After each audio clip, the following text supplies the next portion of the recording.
আসসালামু আলাইকুম। অতীতের পাপ নিয়ে কাউকে খোঁটা দিও না। সে হয়তো তওবা করে আল্লাহর কাছে ক্ষমা চেয়ে তোমার থেকে উত্তম পথে আছে।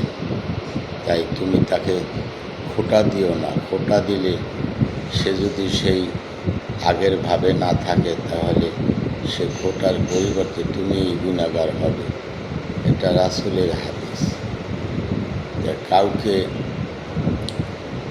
অতীতের সমস্যা নিয়ে খোঁটা দিয়ে কথা বলা, খোঁচা মারা কথা বলা ঠিক না।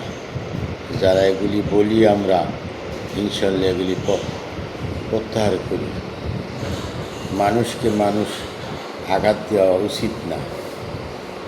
কাজে কর্মে হয়ে গেলেও তারপরে তার কাছে নত হয়ে তাকে বুঝিয়ে বলতে হবে, ভাই আমি আপনার সাথে ভালো আচরণ করিনি, আমাকে ক্ষমা করে দিন।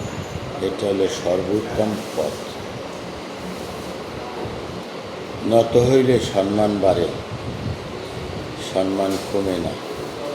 ক্ষমা চাইলেও ইজ্জত বাড়ে, ইজ্জত কমে না। এটা রাসূলের আদর্শ।